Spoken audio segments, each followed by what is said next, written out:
these sentences. They're very similar except one verb changes. But that one verb changes the whole meaning. Pause the video. Take a look and think how the meaning changes. Who's in charge in these sentences? Who's doing the action? Hey, I'm Lindsay, and welcome to another fantastic episode of Bite Size English, your daily bite of English. Are you able to explain how the previous sentences are different? Well, one thing's for sure, I'm the one in charge, and James is the one doing all the pizza ordering. For today's episode, we're answering a viewer's request to talk about a special class of verbs called causatives. And we're going to be looking at the verbs make, have, let, and help. And I'm going to help you learn these verbs. Let's do this. So why are these verbs called causatives? Because someone caused an action to happen, but they didn't do it themselves. Someone else did it for them. Make means you force someone to do something for you. This usually hints that there's no choice and is used by an authority figure. You are forcing or are being forced to do something. Have you ever made someone do something? Here's an example. My boss made us stay late and finish the project. Take a look at these sentences. What is the difference here? I make my children clean their rooms. I made my children clean their rooms. That's right. The tense of the causative changed. But be careful. Regardless of the causative's tense, the verb after the object remains in base form. Maybe you aren't forceful, but you would like someone to do something for you. Instead of forcing or using authority, you can simply request or ask. In this case, you will use the causative verb have. I have my friends study grammar with me. I had my students watch bite-sized English episodes. I'm asking someone to do something, but I'm not forcing them. To let someone do something is when you allow or give permission to do an action. In your life, what do you let people do? What do other people allow you to do? My boss let us work half day on Friday. I let my students play a game on Fridays. You or someone is giving permission for an action to take place. Have you been paying attention to the structure of the causative sentences? Make, have, and let are easy because they follow the same structure. Subject plus the causative plus the object plus the base verb. Can you see the pattern? Let's finish with the verb help. I need somebody help. We use help when we're talking about assisting someone. Quiz time! Which of these sentences do you think is correct? I'll help you learn causatives, or I'll help you to learn causatives. That was a trick question, because they're both right. You can use the base verb structure or the infinitive structure, and they both work. So as long as you know one, you'll always get this one right. Even though you can use both structures, it's more common to use the base verb structure when speaking. When learning new sentence structures, organize your information in a chart. Take out all your colored markers and start writing the simple sentences from this episode, making each color a part of speech.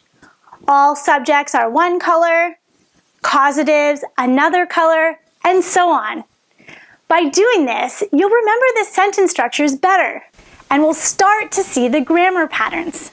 Well, that's it for this episode. You can help BSE create our lessons by commenting on what you'd like to learn. Remember to subscribe, comment, and share this video. See you next time on Bite Size English. Take a look at these images. Do you do these tasks yourself? Maybe some of them. But for the majority of these actions, you get someone to do these for you. Can you guess what they have in common? What do we call these? Think on it, and we'll get to this later in the episode.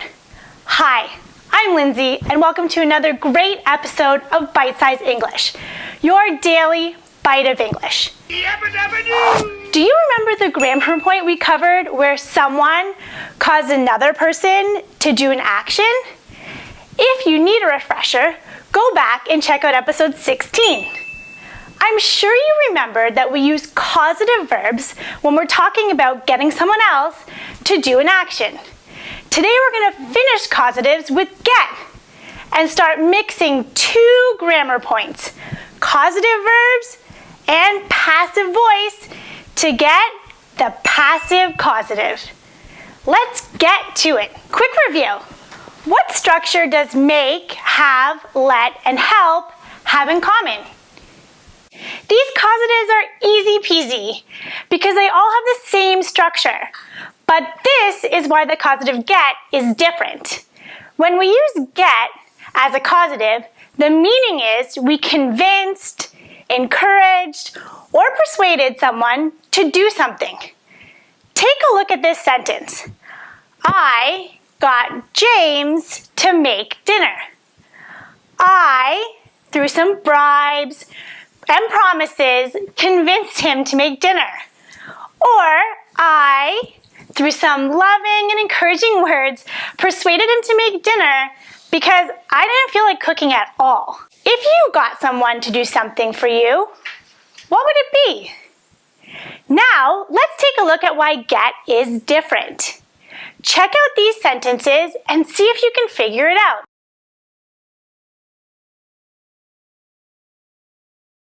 Did you spot it? You got it. Get uses an infinitive after the object, which means it has a different structure than the other causatives. Think back to the examples from the beginning of the episode. Haircuts, dry cleaning, car repairs. So what do they have in common? These actions are usually done by others. When you pay someone to do something for you, those are known as services. Pay attention to these sentences. I had my husband make dinner. I had dinner made. In both sentences, dinner was made, and I didn't make it. The difference is the second sentence focuses on the action. Do we know who made dinner? No, it's not important. What's important is that dinner was made and it's ready for everyone to eat. Sound familiar? This sentence acts like a passive sentence. We emphasize the action rather than who did it. This is the passive causative, and we use this for services. I also had my car washed. Is this shiny enough for you, Miss Carrier?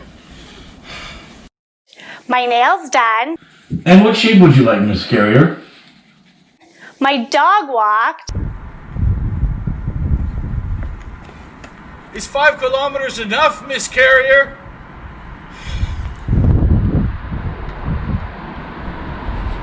And my back massaged. Is your back feeling better, Miss Carrier? Life is great. Now let's get to structure. For the passive causative, you can use the verbs have or get with no difference in meaning. For example, you could say, I got my nails done, or I had my nails done. I got my car washed, or I had my car washed. They're both the same. The causative verbs you use is up to you.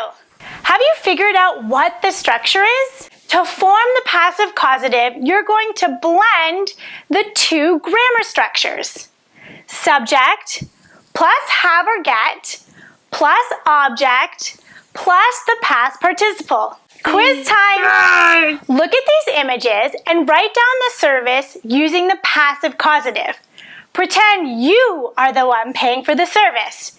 Here we go. I had or got my haircut. Okay, that one is too easy. Next, I had or got my car repaired. Good job. Last one. I had or got my clothes dry cleaned. When learning new grammar, try and relate it to your personal life. Think of services that you normally use. Watch the episode again and see if you can write down some of your routine services using the passive causative. Well, that's all for today. Remember to subscribe, comment, and share this video. See you soon on Bite Size English.